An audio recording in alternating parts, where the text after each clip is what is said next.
And just like that, we're off to a rollicking start with the basketball rules expert.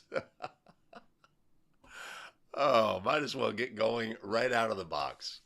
Greetings, everyone. Welcome, welcome, welcome. It is late January here in the beautiful San Francisco Bay Area. The high school season is proceeding. The compression of games due to COVID restrictions, delays, postponement, etc., has led to an intensity that we normally already have in this time of season, but we've got it going on around here. I hope all are well where they are officiating around the country and around the world.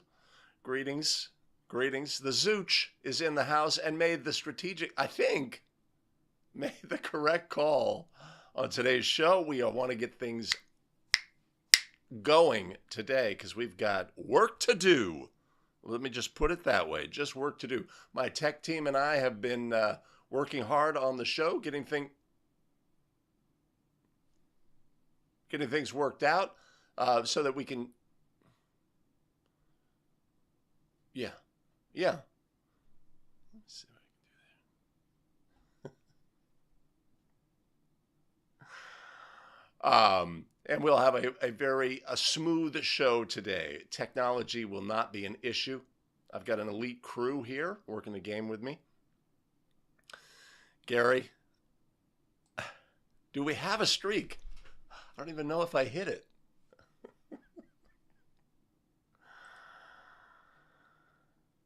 Oh, wow. Indiana girls state tournament starts next week. Wow. We probably, playoffs are imminent here. We probably won't begin until late February. Early mid-February. Thank you. Oh, boy. All right. Jason Hayes is here. The land of steady habits. I thought it was the provision state. Okay. Connecticut's in the house. Alex has a long drive. The Granite State. Nice.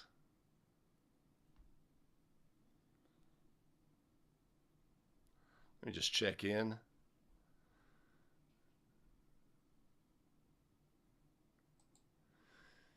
Due to COVID, Billy says our local guys are inactive, so the rest of it, this is the compounding effect. Right? We've got a compressed schedule of games, right? So there's more, if there's been any postponements and delays, now you got a compressed schedule. We got to fit on, on the off Wednesday or the off Thursday when we don't normally play. And in addition, we've got officials. We've got an already reduced number of officials in general across the board in all sports at the high school level. And now we've got officials who are out due to either overuse injuries, right? Have pulled the muscle or tweaked the knee or, been knocked out. Maybe a little bit more because it's a compounding sort of a snowball effect that we're all dealing with. So hang in there, Billy. Take care of yourself, protect your body, and praying for snow. Yeah, that would be a Christmas miracle around here. Zooch in the house. Greetings, Gary Mouton from Humble, Texas. Jacob Krause says a shooting foul at the buzzer at the end of the game. Free throw cannot change the outcome. Do we shoot those? Another official and I disagreed, right? If there is, in that instance, if there's no time on the clock, and the free throws will not affect the outcome, you are correct, Jacob. You would not shoot those by rule. Now, we can always, in that situation, come up with, I have definitive knowledge there was time, if it's a player who, hey, my autofocus is wandering. Interesting. And that reminds me of a scenario I wanted to talk about today. briefly. So I had a collegiate game, and we have a substitute enter the game earlier in the game, right? Or, no, I think it was in the second half. Player enters the game, and her teammates are obviously excited about her entering the game. She's wearing a big knee brace, right? Which so we're starting to put things together. She does not seem to be a player who has limited skills. So why is this player, who's got skills, coming in so late in the game? She's wearing the knee brace. We're starting to put these things together in our mind. The game goes on. Finally, there's a situation where there's a play near the basket. This player gets the ball. I'm lead, right? And she, let's say, offers her defensive player a nudge to create open shot, shoots, the ball goes in, the bench goes crazy, right? And this was all building. You could sense it. You could sense it coming, right? And so this at this point of the game is out of hand, right? The winner is clear. The score ended up being 80-40, right? In this game, it's not a competitive game, and at this point, so it's a read the room situation, right? This team wanted this player to score. This was really important to them. This was an exciting moment for them, etc. And of course, this time of season, right, at the end of the season, we start to get situations where team managers get to suit up and be in the game. We get those 30-30 players, the players who only play with 30 seconds left in the game, or if the lead is 30, or some are 30-30-30 players, where it's got to be the combination of both. They're the end of the bench players. These players get in the game. Team manager gets in the game. Student with special needs gets in the game, right? And the game changes in terms of what the game wants at this time, right? So in my mind, this player, that foul where she displaced, it did not rise to the level of a foul in this situation. It may have in others, right? The player scores, team go crazy. At the next time out, I go to the coach and I say, so what's the deal with 21, right? And it's like her first game back after a year, right? She has the ACL, hasn't played, first game back, teammates going crazy. And so this time of year, we just have to, first of all, just learn to read the room, right? And understand what's going on in certain situations, and maybe enhance the enjoyment of all the spectators in the game. The precision about what we call and put in the game at that point is less important maybe than some other aspects. So I had that play over the weekend, something to think about. And I'm glad I officiated it the way I did. Greetings, Darwin, the Wolverine State, the cold weather state, all you guys, man. If it's cold around here, I can only imagine. All right, Karina, first year official. Appreciate you joining in the live stream. Excellent. Chuck Kazulis, Arctic cold. I can only imagine. Mike Goodwin would probably up the ante with the weather report from Alaska. -13 in Chicagoland. Wow, that's going to lead to some cancellations. Good to see you, Alan. Thanks for joining the show. Mark Harvey from Lexington, Kentucky. Bourbon is flowing.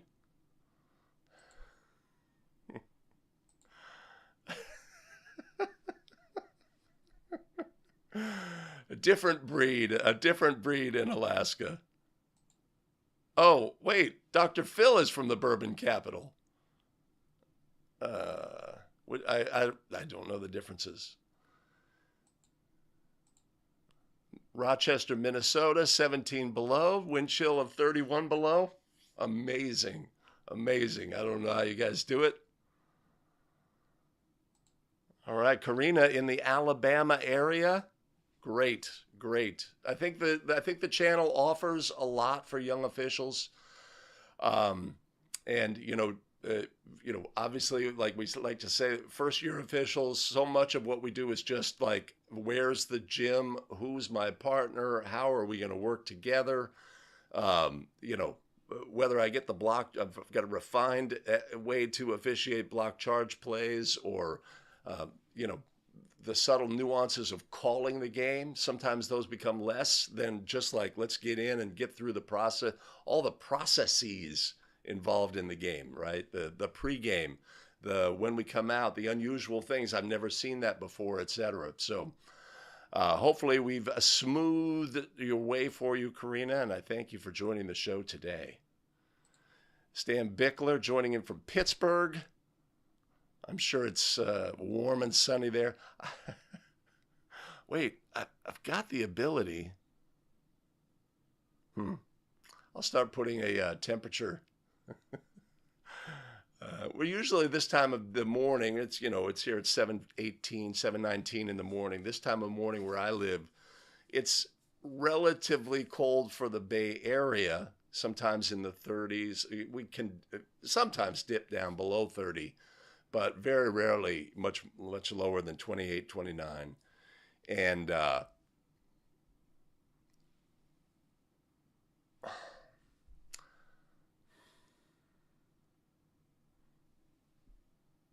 maybe I'm too close.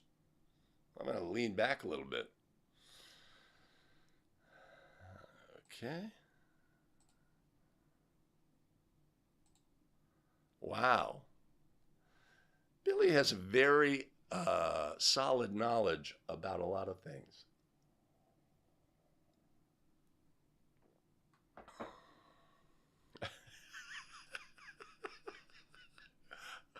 The Crooked Nose crew after the game, after my JC game.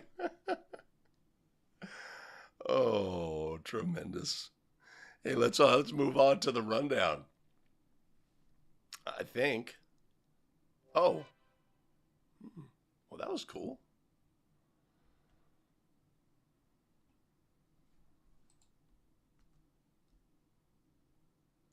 Yeah. Hey, thanks for joining today for the Basketball Rules Expert. Every Wednesday, 7 a.m. Pacific, 10 a.m. Eastern, we look at rules-based questions, adjudication of plays, so we can have a solid understanding when we take the court. And every Friday, 5 Play Friday live, 7 a.m. Pacific, 10 a.m. Eastern. If you have any plays you want to submit, right, submit to abetterofficial.com/submit plays, or you can always email us the clip at hello@abetterofficial.com. I'm going to go back here again.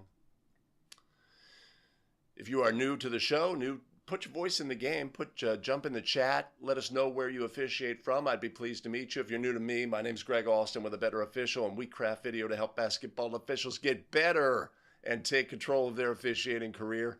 And if you have an opinion about a play, a variation of the play, a question about a play scenario that has come up in your game and something similar, jump in the chat, put your voice in the game, and we can all get better together. We've got a great community of officials in the chat talking about rules of basketball. And if you have a moment, share the stream on all of the socials, all of your socials. Make that happen. All right, fantastic. Oh, don't know what that little glitch is there. But we can handle it. We're moving on. I am not in the middle here. I need to be more there. That's what we're going with.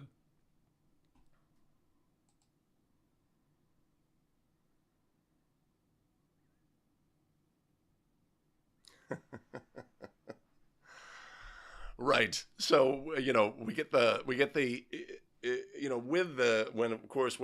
the hand checking became part of the rules set, right? Obviously, it puts limits on defensive players, Darwin. But we have to recognize, all of the components of plays, right? We can't allow defensive players to be limited in what they can do with their hands, and then allow offensive players the freedom to, abuse the similar restrictions. So if we have players who are making space with a stiff arm or a push off, or a grabbing and holding, or in some fashion. But oftentimes, right, the defense puts a hand on and the offense reacts by knocking the hand away, right? We have to sort all that out and not penalize the knocking of the hand away if the hand on was illegal. But yeah, that can lead to some head explosions on the sideline. That'd be a good graphic to put on over the bench area when coaches are like.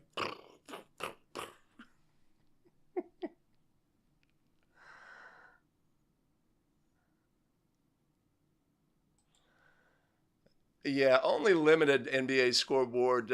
Jacob Krause is probably going to give me a hard time about the Warriors drubbing the Dallas Mavericks last night. Drubbing! Returning to their excellence. But be that as it may, we are moving on with the show.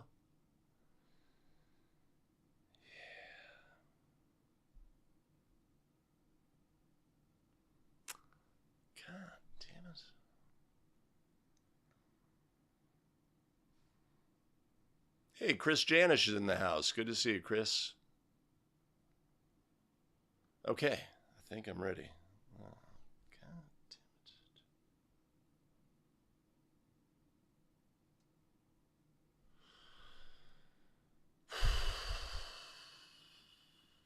it.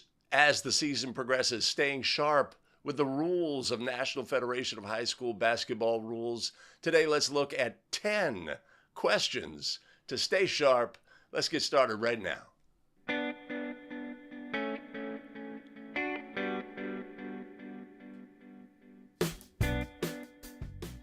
Greetings. Welcome back to another episode of the Basketball Rules Expert, the show where we take National Federation of High School Basketball rules, lift them off of the printed page, breathe life into them, simplify, clarify, amplify, so that we can take those rules with us onto the basketball court where it's most important. Greetings again, everybody. My name is Greg Austin with abetterofficial.com. I've been a high school basketball official for over a decade. Consider myself knowledgeable about the rules, and this show is all about helping you on a journey to becoming a basketball rules expert as well. If this is the video content you find valuable as a basketball official, make sure to do all the things, the liking and the subscribing and the notifying, so you don't miss out on any of our new content. We live stream every Wednesday and Friday. Join us for the live stream. Put your voice in the game and we can all get better together. Before we get started, we'd like to thank those who fuel our show, our tremendous show supporters: Scott Burns, Brian Carrot, Jeff Wright, Victor Labella, and Jonathan Zukowski. Much appreciated and much love. You want to support the show? You can always. Much appreciated and much love. You want to support the show? There's always an opportunity. I'll put a link down in the show notes below. Awesome. Today we're going to get started and look at play scenarios without delay. Let us begin with our very first.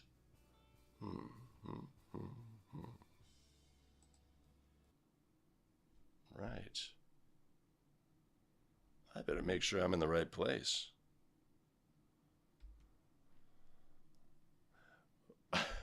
Without delay, let's look at our very first play scenario.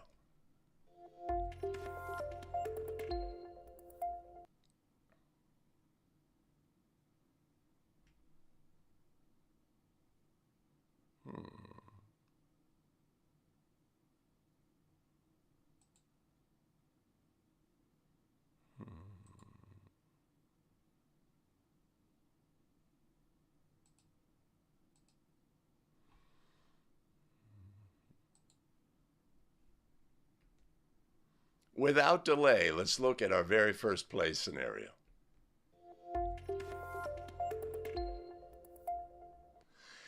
Team A has a designated spot throw-in along the end line. A1's throw-in pass to A2 is errant. A2 runs towards the sideline, steps out of bounds, jumps, and catches the ball. The officials rule an out-of-bounds violation on Team A and award a throw-in to Team B for a sideline throw-in where the player caught the ball. Were the officials correct? Yes or no? Right? We see this question come up a lot, and there's confusion. A throw-in pass is released to a teammate at either the far end of the court or sideline, right? There's a distance. The pass is errant, and the player either touches the ball standing out of bounds or touches the ball with out-of-bounds status. And what do we have here? Is this a throw-in violation or an out-of-bounds violation? If it's a throw-in violation, we're going to go back to the original spot, because the penalty for a throw-in violation is ball to the opposing team at the spot of the throw-in. Or is this an out-of-bounds violation where the penalty would be a ball to the opposing team at the spot of the out-of-bounds violation? And there's confusion about this play, we find, with officials. But it's important to know here that the key is this is an out-of-bounds violation, not a throw-in violation. And an out-of-bounds violation is going to take us to the spot of the actual out-of-bounds violation. Now, throwers have to release the throw-in pass directly onto the court, and it must be touched, right, on the court, unless it is touched by a player with out-of-bounds status. If the ball went untouched in this situation, let's say sailed into the crowd and remains untouched, then we would have a throw-in violation. But in this instance,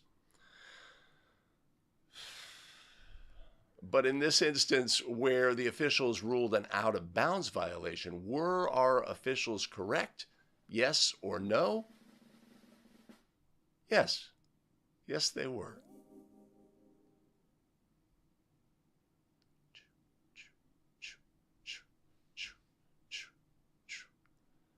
Is Mannix in the house? Oh, it's terrible with Jacob Hardaway Jr. broke his foot last night. Yeah, that's rough. And of course, the Warriors are very fragile in that way. One injury like that, and we're down. Yes, they were. Yeah, Zooch, give it to them quick. They may have other plays coming up. Jacob says throw-in never legally ended, right? The throw-in ends when it is touched by another player on the court, legally touched by a player on the court, or touched by a player off the court. The touching is legal. It wasn't a situation where they fisted the ball or they kicked the ball. The touching itself was legal, and this could be where part of the reason why this question seems to come up a lot and is not knocked out of the park, let's say, by a great percentage of officials. A lot of officials say, we're going to take this back to the original throw-in spot. Oftentimes, that's not the biggest deal in the world, but of course, what we always like to do with our rulings is say, okay, this game is a tie game with 2 seconds left in the game, and the ultimate resulting throw-in is going to be really critical to a team winning or losing, etc. And we would absolutely want to nail it 100%. In an 80-40 game, with 2 minutes remaining, if we get this wrong, it's not the end of the world, right? It doesn't have a big impact. Nobody knows. Like, the stakeholders in the game don't know how to adjudicate this play properly. This is something that we own as officials. But of course, we want to adjudicate plays correctly by rule. Maybe that's part of the reason. And of course, the point that Billy brings up here is another thing to consider as well. A lot of times officials, get plays like this wrong, and you're a new official, and it's like, wait a minute, this is a simple play. This is an obvious, I know the answer play. But we got to remember, if you're a longer term official, I started out, the rule was this, and then they changed it to this. And you know what? Then a few years later, they changed it back to this, and now they've come back again, right? And you're through this cycle of change. I learned the rules. I knew the rules, and then I had to drop the change, and then they fixed it. And then in the moment, sometimes we can revert to, as Billy says, ancient times. It's definitely a thing. Hey, Aaron Bender, good to see you. Good to see you.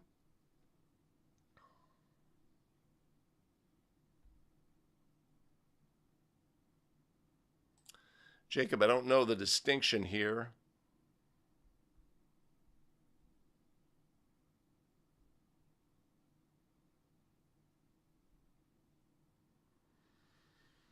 Oh, Mike Goodwin brings up 932. You know what we're going to do.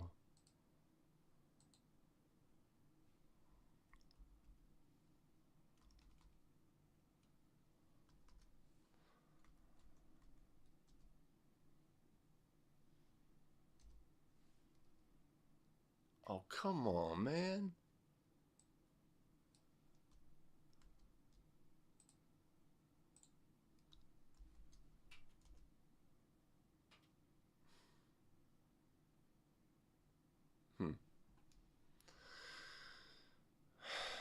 Let me do that, and then let me do this. I'm not, God damn. Yeah, 932. No player must be out of bounds when he or she it touches or is touched by the ball after it has been released on a throw-in pass. And this is 932, 93, out of bounds. So this is an out of bounds violation by rule, but we know that. We know that. Yeah. And Billy Mack, the rules are not difficult. It's the rules changes, right? Because you know, I know this is the rule, and then they changed it, and now I'm potentially at a point where the game is going on. We're processing a lot. We're fatigued or whatever. We get into a situation, and what we used to know takes precedent, right? So it's a challenge.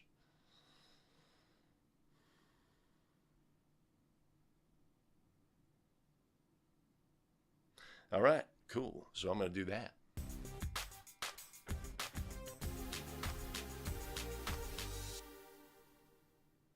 Off to a great start, this crew is. Let's look at our very next play scenario.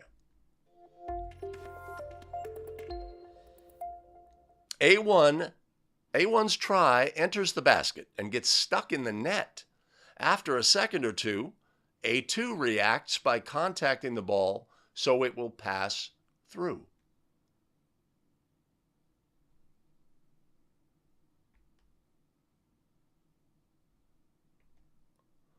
The officials rule a basket interference violation on A2 and award the ball to Team B for an end-line throw-in. Were the officials correct? Yes or no? Right? Sometimes the ball is just a little too big and the net is just a little too small and there's some friction, right? And sometimes the ball can get stuck in the net. When it does, and then subsequently a player contacts the ball, do we have a basket interference violation by rule? Now we know that a player cannot contact the basketball while it is on or in the basket, either team. Doing so would be a basket interference violation. But in this instance, the ball had entered the basket and come to rest in the basket. So in this instance, is this a basket interference as the violation as the officials ruled? Whoa. It's important to know that a goal is scored, and understanding the definition of when a goal is scored when the ball passes through or remains in the basket. So in this instance, where the ball entered the basket and remained in the basket, even if only for an instant, that goal should be scored. And the subsequent actions then do not rise to the level of a basket interference violation. So in this instance, where the officials ruled a basket interference violation, were the officials correct? Yes or no? No. No, they were not. This is an incorrect ruling. We should score that goal, right? The play needs to be resumed. You know, somebody's going to need to knock the ball out so we can continue. Always our counsel is don't do that, ref, unless leave it to the players. If it was a girls' game or something and we needed to get a ball from the sidelines, that's an option as well. But in this instance, our officials incorrectly ruled this a basket interference violation, right? Sometimes we start our game and we can see that this is a potential thing, right? We may see it in the pregame activity. This net is really tight. Sometimes the ball is getting stuck. And if we could choose a game ball that fits the environment, sometimes our game can, as Jacob points out,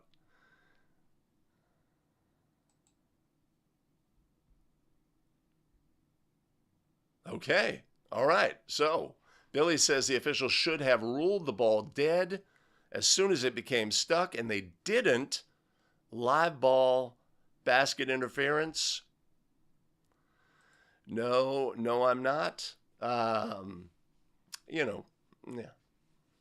It depends.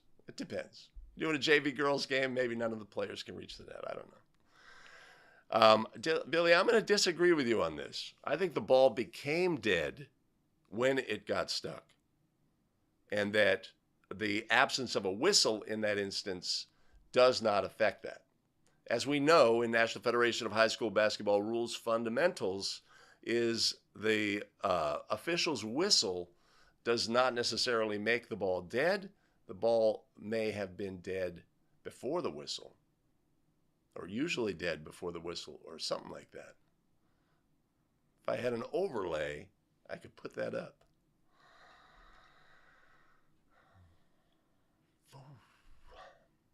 No. Remember.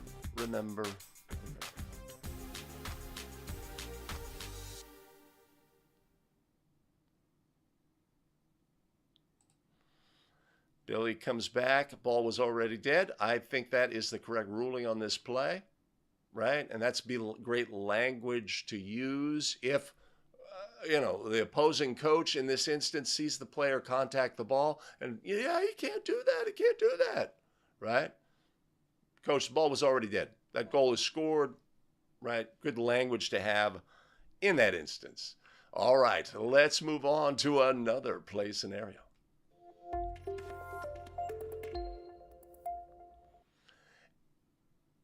A1 is at the free throw line to attempt a final free throw. Just prior to release, the ball slips in A1's hand slightly, and they stop their attempt. B3, in a marked lane space, steps into the lane. The officials rule a delayed violation on B3. Were the officials correct?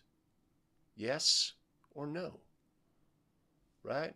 Players at the line, they're doing their pre-shot routine. Everybody on the lane line is anticipating the release, and they're poised and ready to go.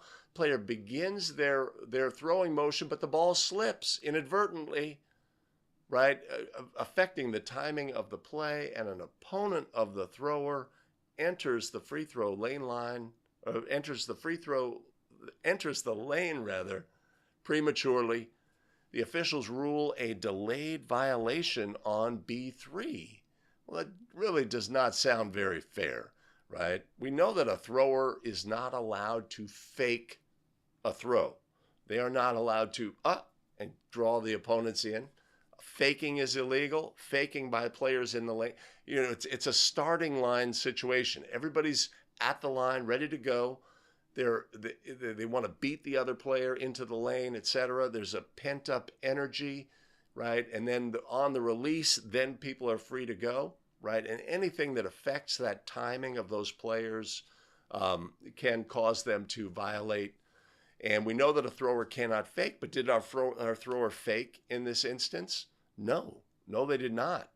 It's unfortunate and seems somewhat unfair, but this is a situation where the thrower has not violated.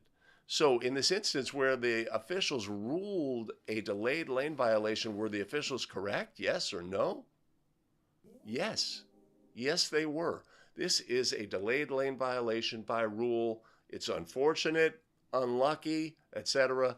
But our thrower has not violated, and our players in marked lane spaces bear the responsibility of behaving by rule in this instance. So our officials got it right. Slippage is not faking. That may apply to other things as well in life. Gary Mouton from Humble, Texas, has a delayed lane violation.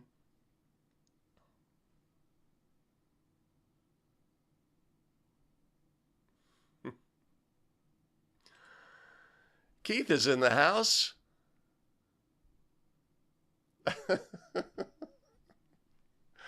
I hear you. I hear you. Hopefully it's not death by PowerPoint.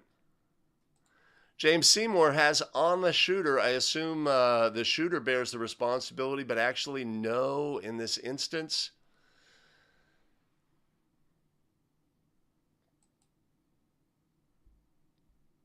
I don't know what that means.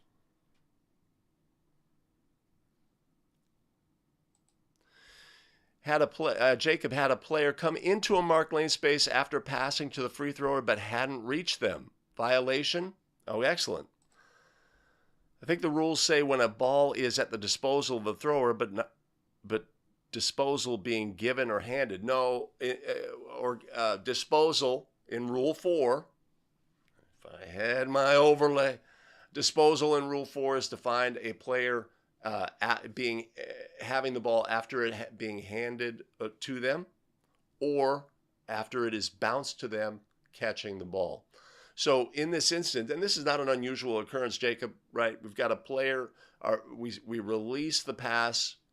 It is not yet at the disposal until they catch the ball, and then maybe a player starts to come in from the three-point line. We failed to recognize, right? As the administering official here, we want to be super aware of players who may want to come in, right? And say, we see them and we hold up before we bounce the ball to the thrower in that instance. But sometimes they stealth us, they come in, and we can always kill this play because the illegal action, the player en route to the marked lane space, has yet to happen. Even after the ball has been caught, we can blow it dead, right? Sometimes we can do this as the outside official just to eliminate any possible delayed violation. Preventative officiating, I'd say, would do that. In that instance,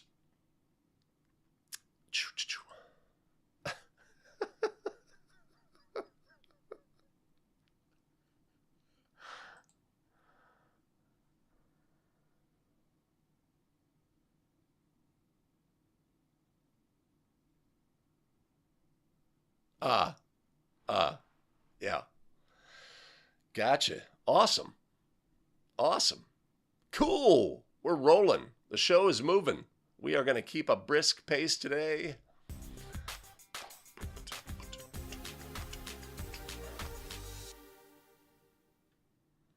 All right. Couple of plays down. Let's look at another play scenario.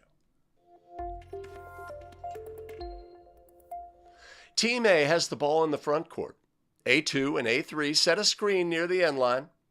A1 runs out of bounds around the screening players and receives a pass on the other side. The officials rule a player technical foul on A1. Were the officials correct? Yes or no? This player sounds really familiar, right? Player runs around teammates who are setting a screen, receives the ball on the other side, player technical. That sounds really familiar, so that's got to be right? Well, actually, that is during a throw-in, right? So during a throw-in, a player may not release a throw-in pass and not return to the court. And if they go around, let's say, players in a similar fashion, then it would be, in that instance, a player technical foul by rule. But in this instance, we don't have a throw-in, right? This is just a player simply going out of bounds, gaining an advantage, and returning. This is actually a violation by rule, and it's as simple as that. There is no player technical foul on this play. So when the officials in this instance assessed a player technical foul, were the officials correct? Yes or no? No. No, they weren't. This is simply a violation for leaving the court for an unauthorized reason, and the ball should be awarded to the opponent at the spot of the violation, which would be, I assume, where the player actually left the court, not where they ultimately caught the ball. So in this instance, our officials were incorrect.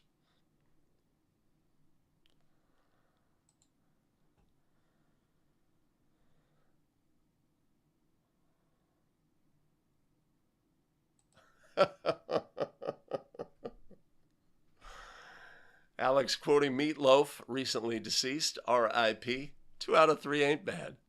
Yes.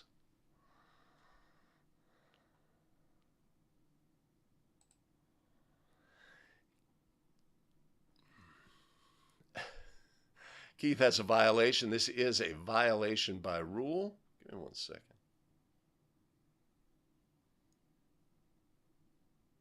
Okay. All right.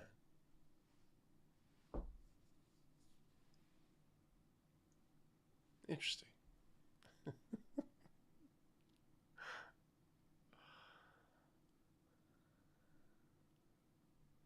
Okay.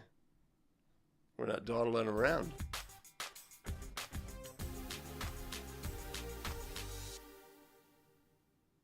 Moving on, let's look at another play scenario.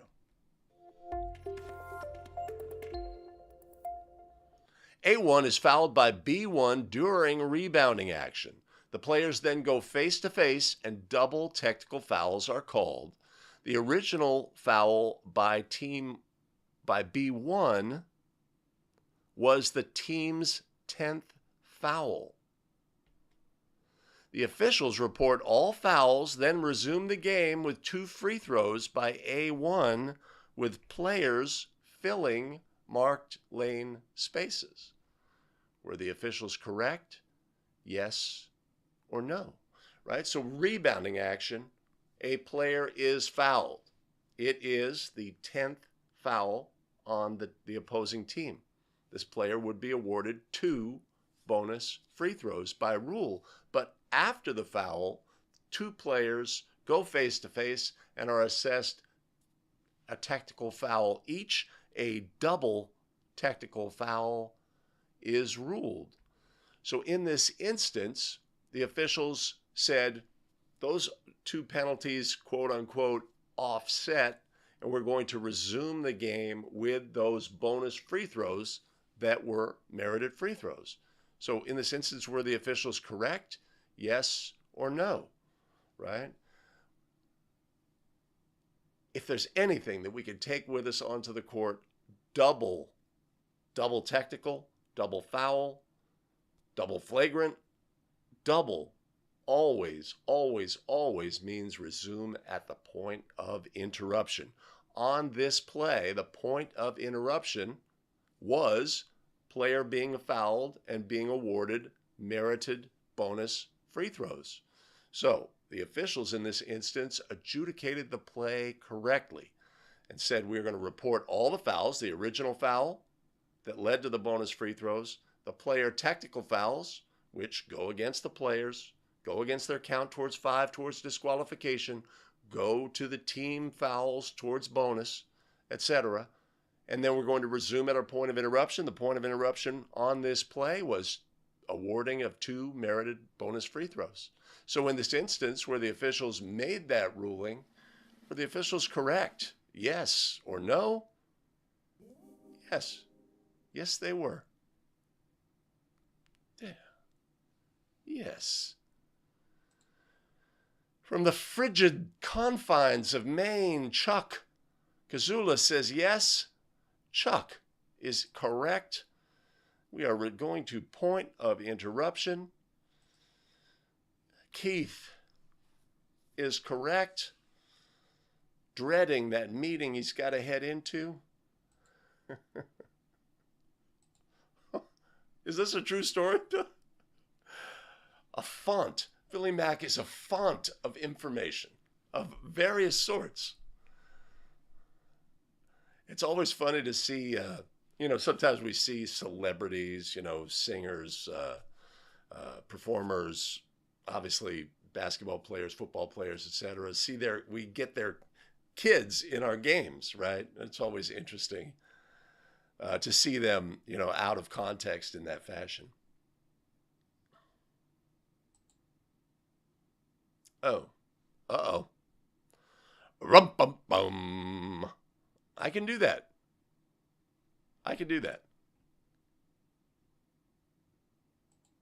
All right. Mark is living the play scenarios, right? And it's not an unusual scenario, right? The player scores and is fouled, taunts, the two players, there's energy after the fact. They've been competing.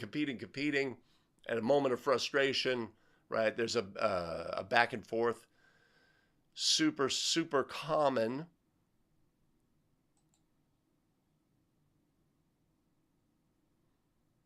Yeah.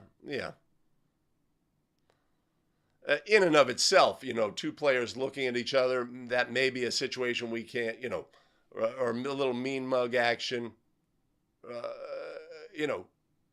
We're going to make a judgment about what we're going to do in this situation. If the tensions in the game are high, maybe this is an appropriate spot to assess double technicals.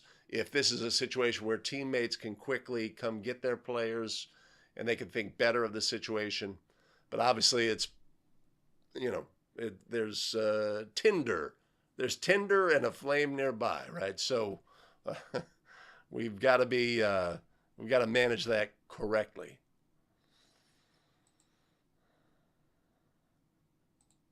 Yes, Such, I think we're going to find a theme in our calling percentage on this crew.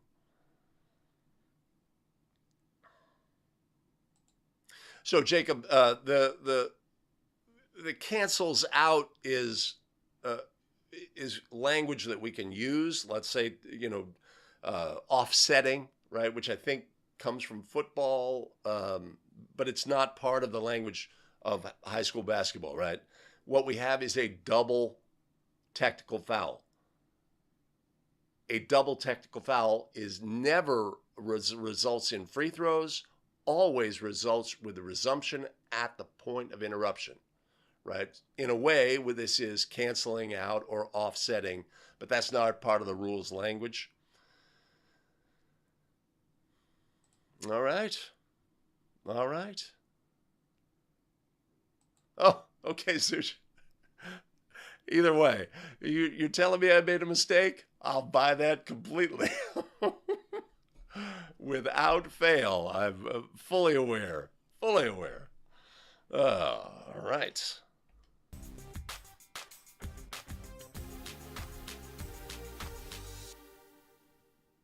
All right. We like looking and analyzing plays for their rules reference. Let's find another play to look at. Let's look at our next one. A1 drives and lays the ball off the backboard. B2 slaps the ball just after it contacts the backboard while the ball is still on the way up. The officials rule a goaltending violation since the ball was contacted after it contacted the backboard. Were the officials correct in this ruling, yes or no? Well, this sounds like it's correct. I mean, it had contacted the backboard, right?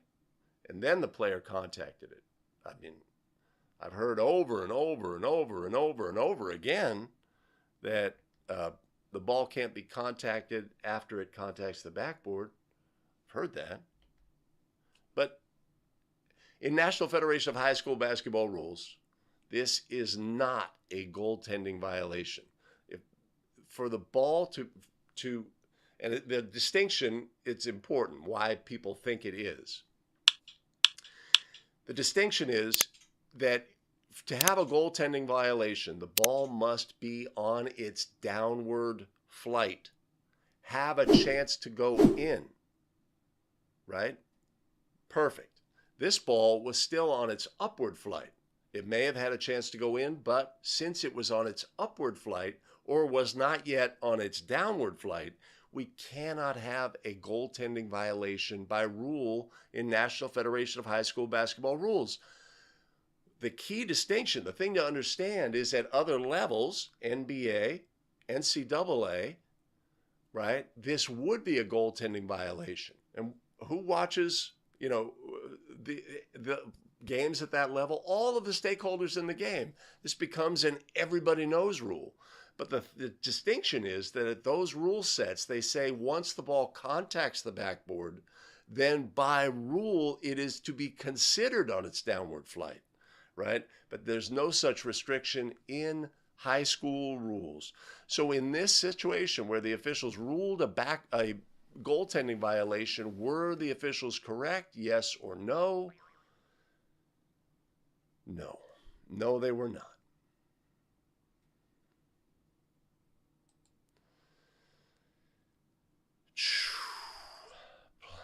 Right? Play on and expect an eruption of energy, right? Because again, this is an everybody knows rule. And we're going to have to, manage that. It would sure simplify things if the rule was changed to match at other levels. Kevin, nice use of the emoji. A skill I do not naturally have.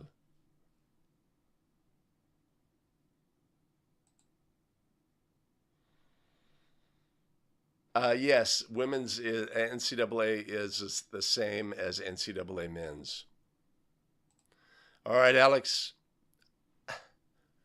You can watch the replay on the drive, on the 2-hour drive. Keith got to jump. Everybody's got to go to work. Oh, it's 8 o'clock. Gotcha. All right. Appreciate you joining, Keith and Alex. Have a great one. Stay safe. Hey, keep it safe and fair out there. Come on, ref.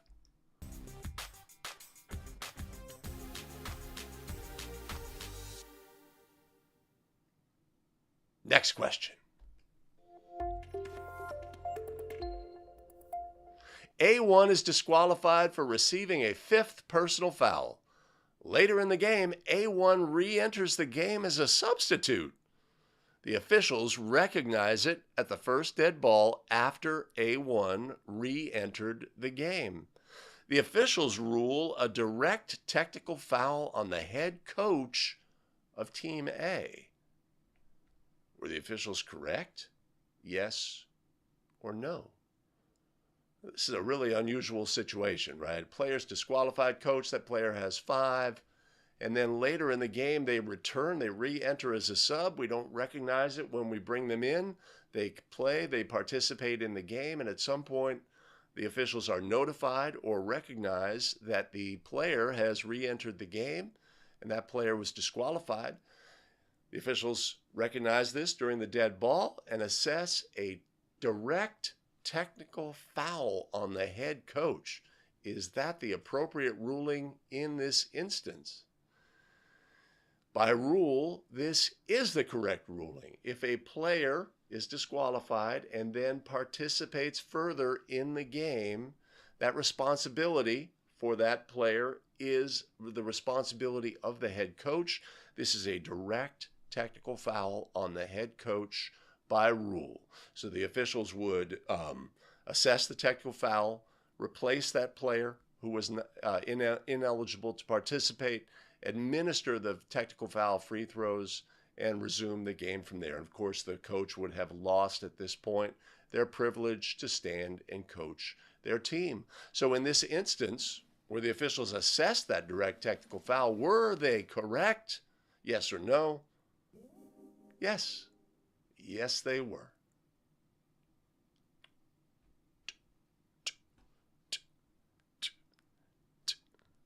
Different at other levels, right? This is not a direct technical foul. NCAA women. NCAA women treats players more as adults, right? And sometimes their actions can be their own and not based on the head coach, right? Scorekeeper should help us with that when the player's coming into the game.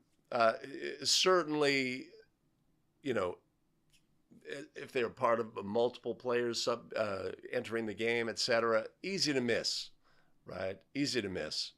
You would think, but how often is this going to happen, right? And of course, we discuss rules, and we love the meat and potatoes, right? If we can, 98% of the game is covered by, or let's say 80% of the rulings in the game are covered by 20% of the rules. Right, knowing those 20%, we're way ahead in terms of adjudicating plays properly. But then around the edges, the fringes, the unusual plays, right? When I was a kid growing up, there was a book called "So You Think You Know Baseball," and it would talk about, the ball is hit and it bounces off the outfielder's head and goes over the wall, or the pitched ball hits a bird, or just like really obscure fringe of the rules plays. And so that's definitely one. Definitely one. A classic. Okay. All right.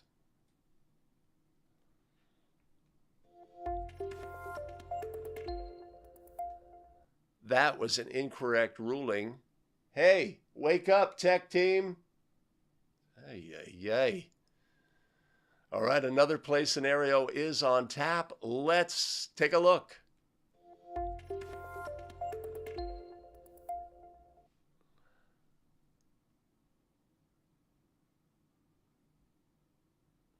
Upon returning to the court prior to the third period, the officials are informed that the official scorer took the book with them to the locker room at halftime.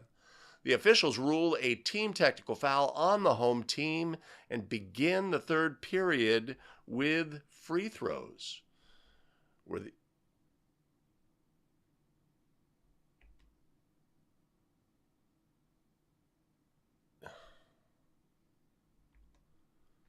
Oy.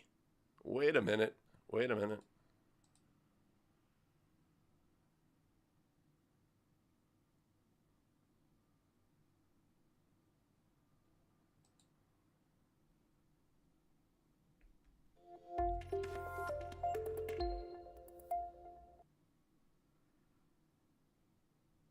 Upon returning to the court prior to the third period, the officials are informed that the official scorer took the book with them to the locker room at halftime.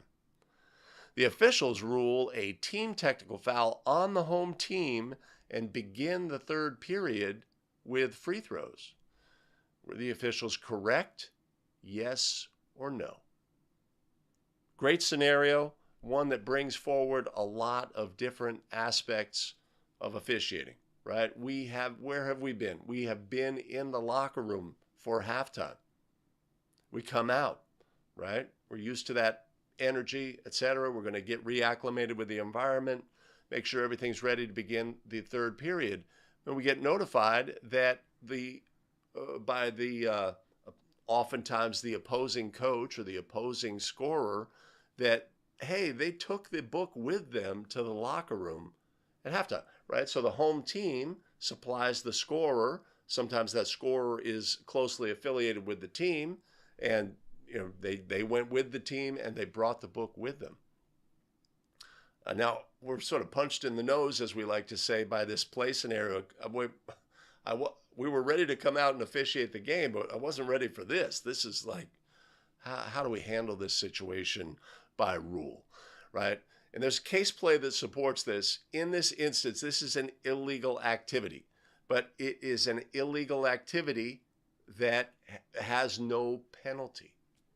There's no penalty involved for this action. So what do we have?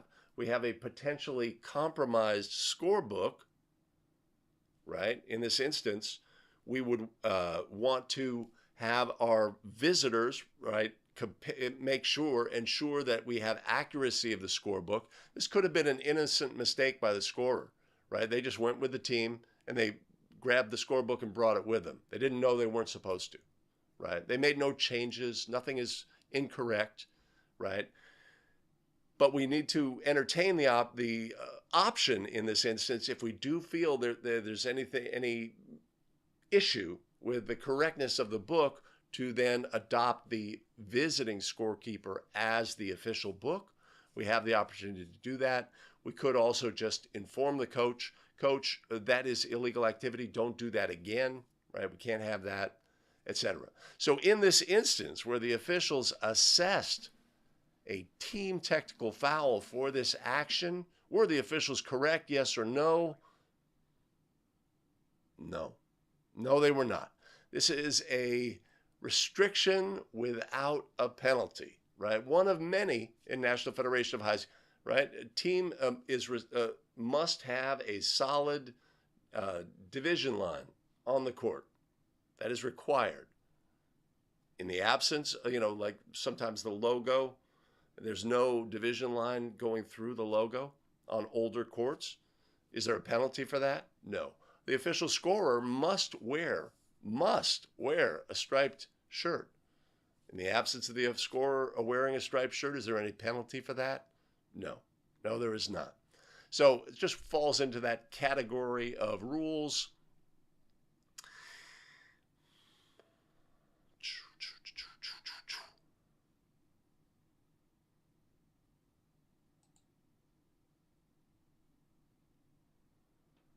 Jacob, you had this. You had the scorebook. Go to the locker room. Whoa, whoa, whoa, whoa, whoa, whoa, whoa, whoa, whoa, whoa, whoa, whoa, whoa. No, Trevor, you can buy an NFHS rules book from NFHS themselves. It's probably something like $8 plus shipping, and that electronic version is very inexpensive. That $40, sometimes you like find things, a seller on Amazon. What I find is, for whatever reason, they say, I'm going to put this up at this extremely high price, and may just catch people, browsing and needing this and just clicking on it inadvertently. But I think $8 or $9, $7 or $8 is the cost for a physical book. But then, of course, we've got to pay for shipping. And welcome to officiating, if you ultimately take that route. Good to see you. All right, Billy's got the case play. Team A's scorebook is the official scorebook for the game. Team A's scorer is requested by Team A's head coach to bring the scorebook to the locker room, right? So that is sort of a different action, right? But again, is there a penalty for this? At halftime, to review several pieces of information. Ruling: prohibited. The scorebook shall remain at the table throughout the game, including all intermissions. But there is no specific penalty for removing the scorebook. However, if the officials believe it was removed as an unsporting act, it could be penalized accordingly. Okay. That's a little bit different.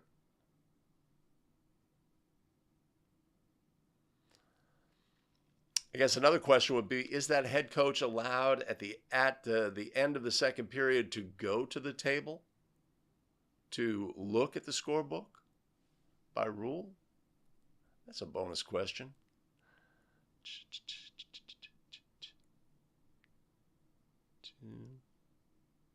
Okay, I know where I am.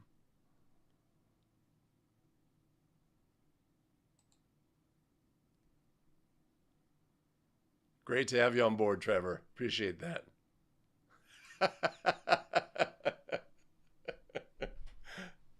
Yeah, I got a stack of rules book at 40.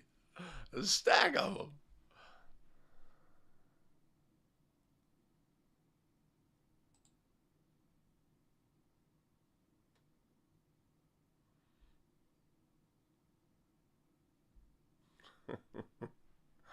Yeah, it's great. The electronic availability of rules books is, obviously that enhances our ability to search, right? Um, Easier electronically than in a physical form.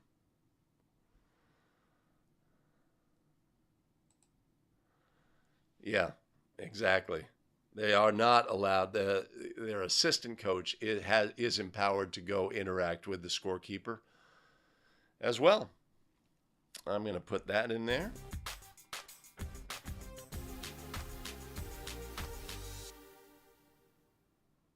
Eight down, two to go. Our penultimate rules scenario. Let's take a look. After Team A had previously been given a warning for delay for breaking the throw-in plane during a throw-in, a Team B throw-in in the first half, after it, Team A had previously been given a warning for delay for breaking the throw-in plane during a Team B throw-in in the first half, A1 reaches through the boundary on a Team B throw-in during the second half. The officials rule a team technical foul on Team A, 2 free throws, and the ball at the division line. Were the officials correct? Yes or no, right? A warning for delay had been given by the officials in the game for a player breaking the boundary plane. What are the possible warnings for delay? Breaking the ball from the... I'm not going to cover those.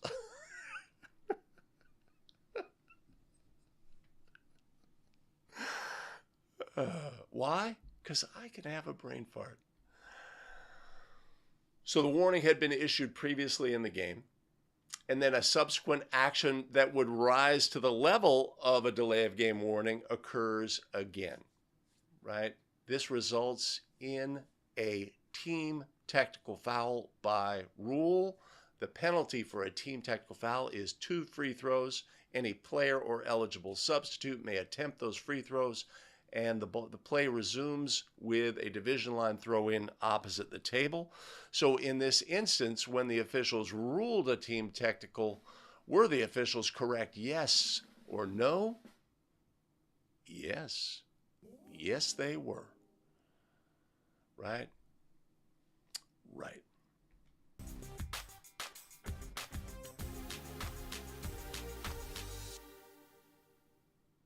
It's here. It's here. Our final rules play scenario.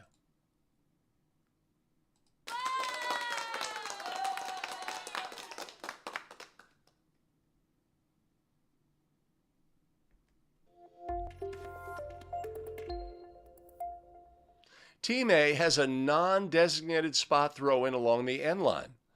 A1's long throw-in pass sails over the head of teammate A2 near the sideline in the front court.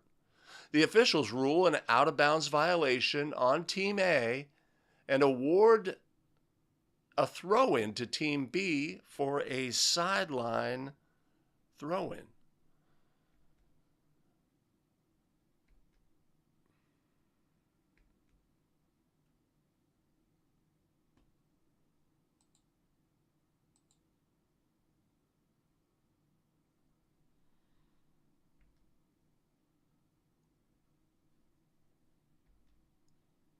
Were the officials correct? Yes or no? All right, we've come full circle. Our first play was something similar, right? In this instance, the thrower on a designated spot throws the ball towards a teammate, but it goes untouched, out of bounds, and lands out of bounds. The officials rule an out of bounds violation and award the throw-in at the spot where the ball went out of bounds. Were the officials correct in this instance? Yes or no? There's a distinction here. This is not a out of bounds violation because the ball was not touched. It's the responsibility of the throwing team for the ball to be touched on their throw must be touched by a player. In the absence of that, this is a throw-in violation by rule. The penalty for a throw-in violation, even though the ball may travel very far, all the way to the other end line, or in this case, the sideline, right? Even though the ball travels a great distance here, this is a throw-in violation. Throw-in violation, award the ball to the opponent at the spot of the throw-in. Always. Every throw-in violation. What can we have? We can have the play that we have in here. I throw the ball, it inadvertently goes in the basket. What is it? Throw-in violation. It gets lodged between the basket and the backboard. What is it? Throw-in violation, right? In these instances, the violation sort of seems to occur at the end spot, but if it's a throw-in violation, always, always, always back at the spot of the throw-in. Jumped ahead there a little bit. Sorry, everybody. Sorry.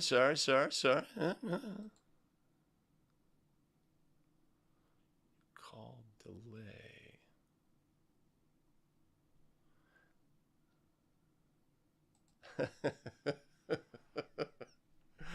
You got tools in the tool belt for dealing with those.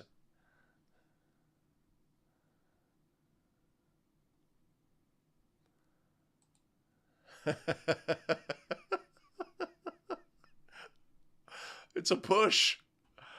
Yes, I strategically did that at the last minute. I didn't want our crew to be after last week. Oh my gosh. Thank you, Billy. Thank you. I realized I was not going to nail that, so I changed my call, shall we say.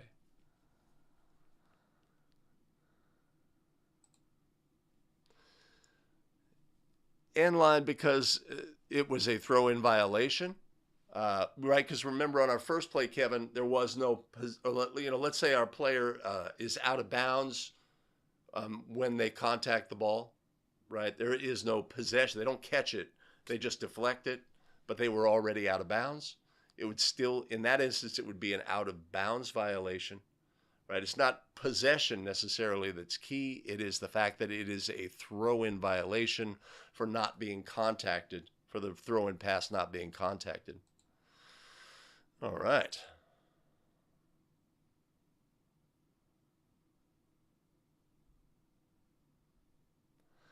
Chris says, had this happen in a girls' freshman game, I errantly thought spot of the out of bounds, but my partner corrected me. If this was the case, a team could move the ball by throwing the ball across.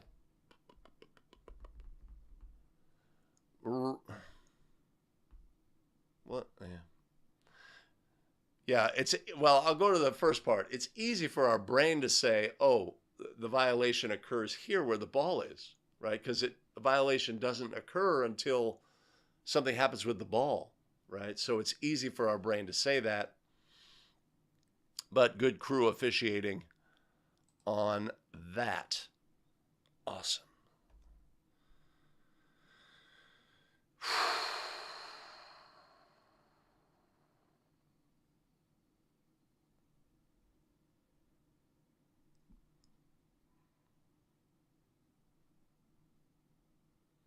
Oh, finally, there's my rules reference. I'm not going to fight for that.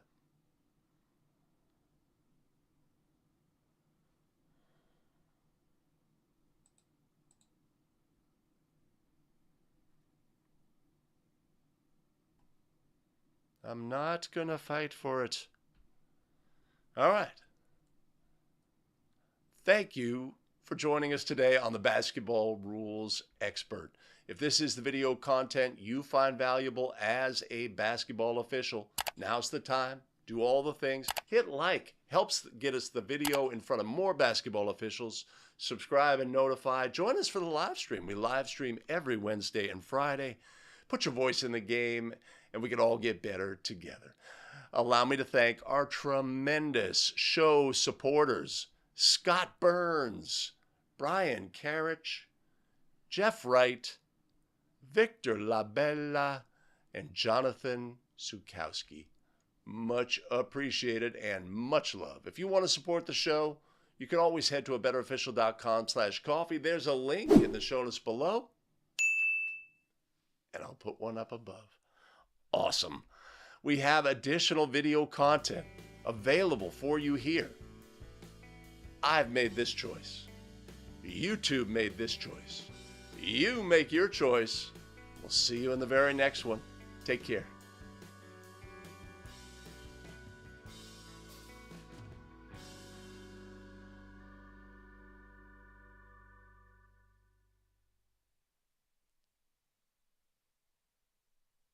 Yeah.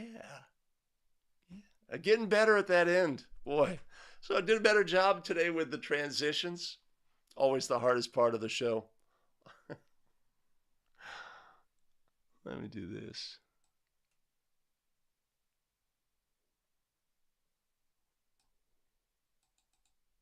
Huh.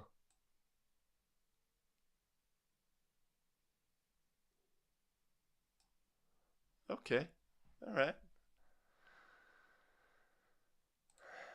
Thanks, Chris. Thanks for joining. Thanks, everybody, for joining. The tech team is in the house somewhere. Let's see. Let me do this. Let me do this. Let me do this. Let me do this. This. I'm working on it.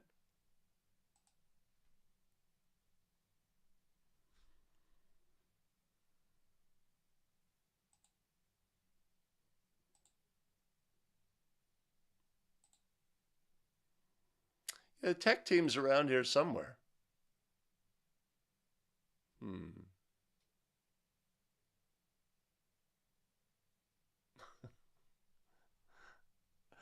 That needs work. Needs work. Wait.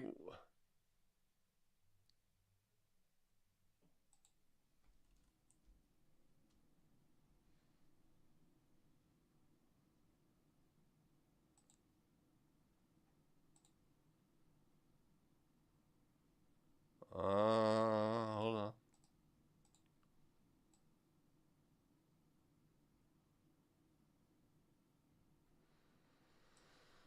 Ay, ay, ay. All right, there we are.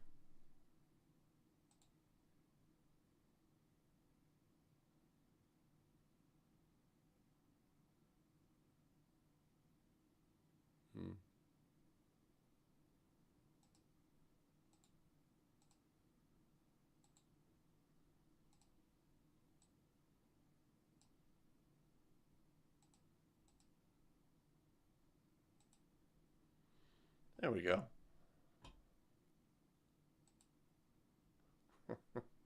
I got an elite tech team, James. Gus and Oliver bear all the responsibility for any technical issues with the show. Kevin Brooks, what you got as a bonus question? What you got? Arr! Arr! All right, 8:26. I got some challenges ahead. I have a game tonight. Had a game last night. Feeling it. Got to stay healthy, everybody. Take care of your body.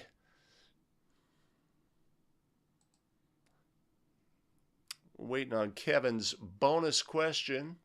Boo, Judd, boo. Let me see. I'll bet I could come up with a bonus question.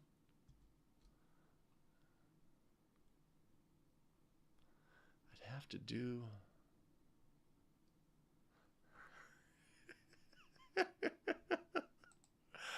Yeah, she does it remotely from Dallas these days.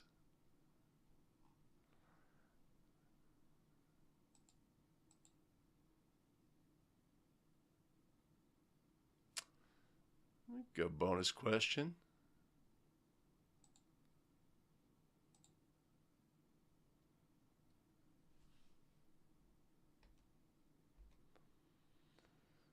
A1 is located in the backcourt and passes the ball towards the front court. B1, located in the front court, taps the ball back towards the backcourt. A1 jumps from the backcourt, catches the ball before it hits the backcourt, and lands in the front court. The officials rule a backcourt violation. Were the officials correct? Yes or no? So team status on the court, A1 in the backcourt. Team status on the court, A1 in the backcourt, throws the ball towards the front court. Opponent, B1, deflects the ball back towards A1. A1 jumps, catches, and lands in the front court. The officials rule a backcourt violation on this play. Were the officials correct? Yes or no?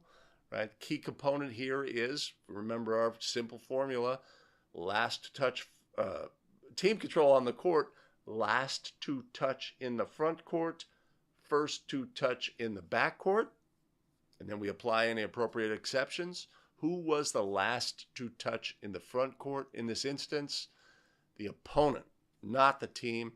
This would not be a backcourt violation by a rule. In this instance, would our officials be correct? Yes or no?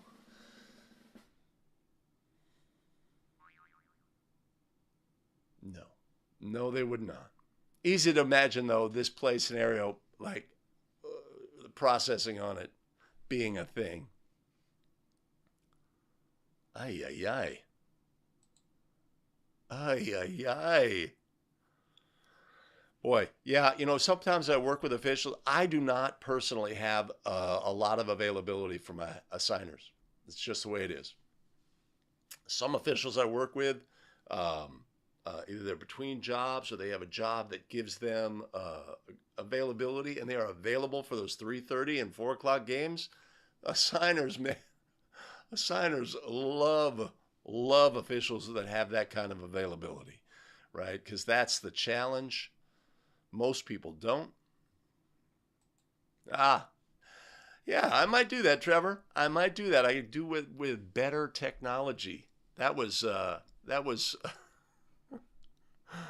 So on that one, I had a cell phone, an old cell phone in my pocket, and a microphone, like a phone microphone that I attached to my lanyard.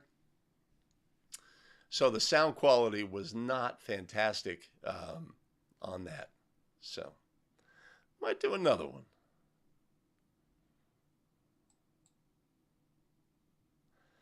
Yeah, tell me, Zooch. Tell me. The struggle is real. Did we never get the play scenario from Kevin? Kevin, we're waiting for you if you got it. 100 games. Man, I'm probably, given the cancellations, like 40.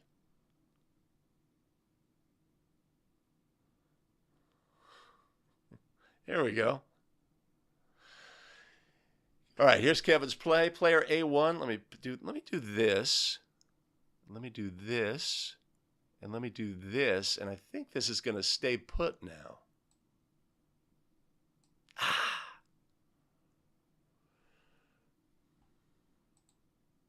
Player A1 pushed out of bounds into the bleachers, but the call was not made by the trail official. The coach says to the official that you have to call that. The official response was. The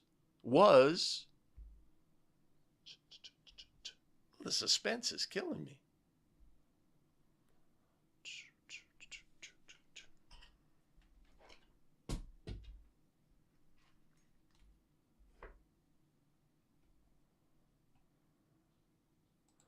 James, I did. She was a lumberjack. Yes, she was.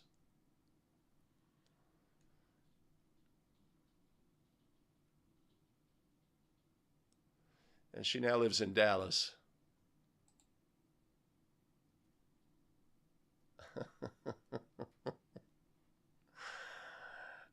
So Kevin says player A1 was pushed out of bounds into the bleachers, but there was no call from the official. The coach says to the official, you got to call that.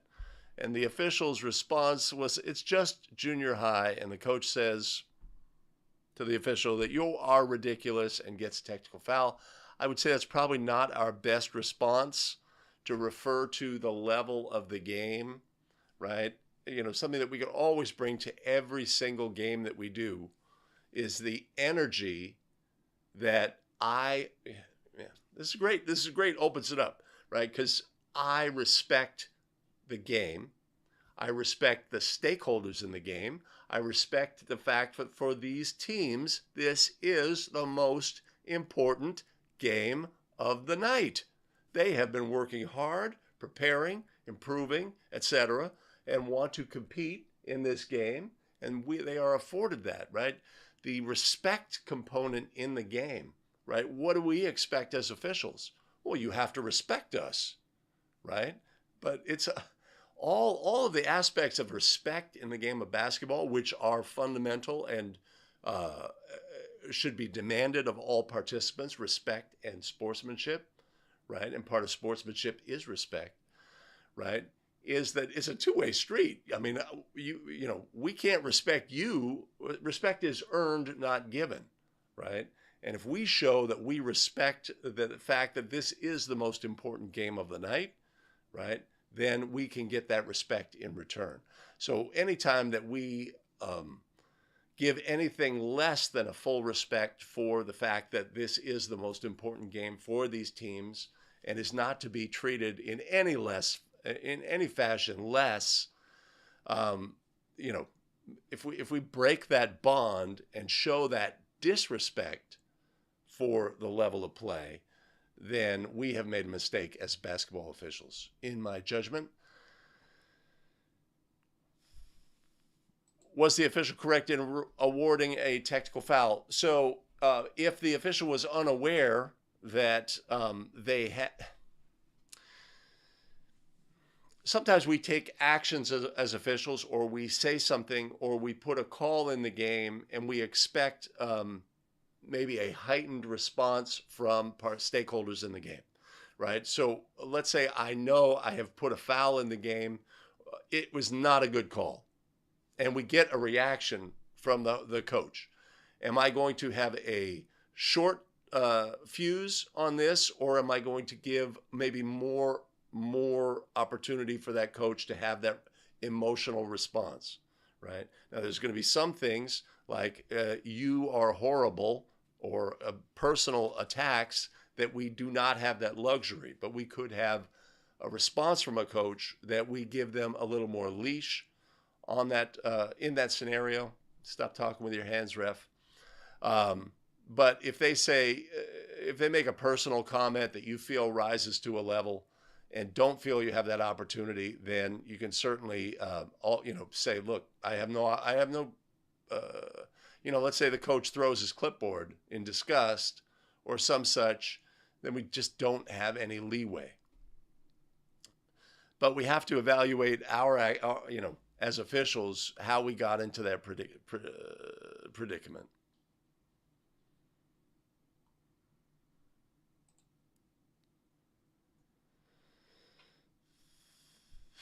Dr. Phil puts down the bourbon. A1 is an airborne shooter. B1 is in legal guarding position before A1 was airborne. A1 shoots the ball and the ball goes through the basket. A1 lands on the floor and takes a step and runs through B1. Excellent play scenario. We know that a foul by an airborne player would cause the ball to become dead. But in this instance, has the ball become dead, right? When does the ball become dead? If an airborne player committed a charging foul, airborne player, charging foul, the ball becomes dead immediately. But in this instance, we do not have an airborne player. We may have a player who is out of control, right? Player sets up to take a charge, but they set up way short. The airborne player goes up, releases the try, lands, and then commits a foul. Does that foul cause the ball to become dead? No. No, it does not. That distinction applies to an airborne player only. So we would score that goal and force the foul. It would be the same as a rebounding foul at that point, right? Displacement, same player releases a try, and immediately thereafter there's illegal displacement by an offensive player. Does that cause the ball to become dead? No, it does not. So key there, Phil, would be the understanding of when the ball becomes dead. And if we own that understanding of when the ball becomes dead, we are really good basketball officials. If we have any sort of misunderstanding of what causes the ball to become dead, we are going to make incorrect rulings in the game at our peril.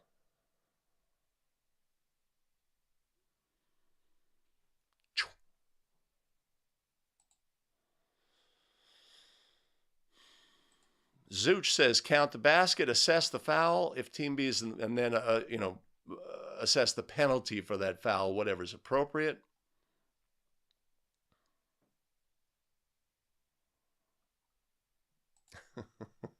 Works for me. You think this is really coffee?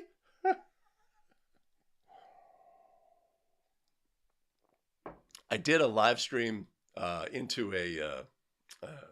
I may have told this story. I did a live stream into the live streaming software that I use has a Facebook group, and I did a live stream into that on New Year's Eve. Yeah, when I put my hands up here, it like screws things up. And that's what my performance was like. A little blurry.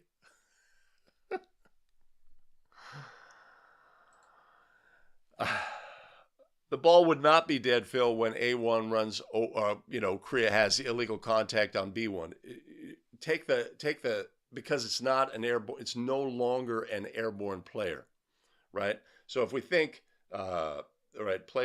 defender here, A1 goes airborne, lands here. By rule, the ball has become dead on a try. By rule, same play, player releases, lands, and then contacts. The ball does not become dead because it is not an airborne player by rule, right?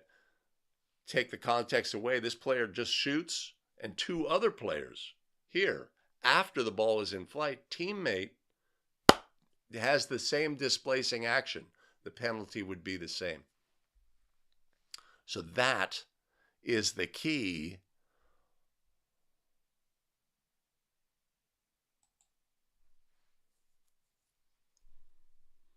Hey, Darwin, see you later. Appreciate you joining.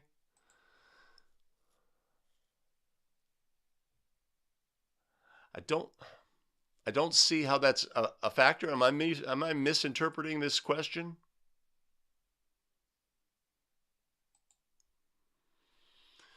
LL Body, quick question. If the head coach is ejected from an early game, can he or she come back to assist in a later game that same night, right? So by rule,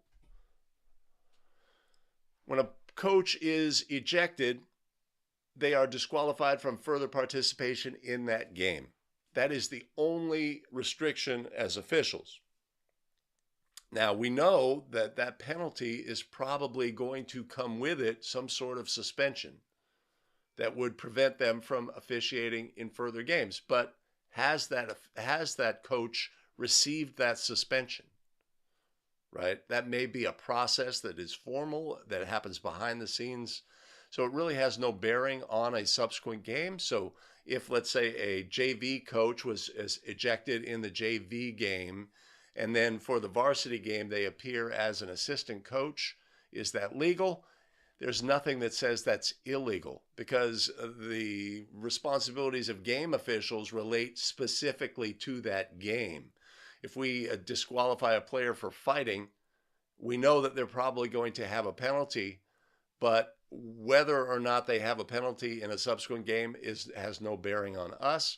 So I would say we have no ability to say, hey, you cannot participate in that game to that coach. That's what I'd have on that.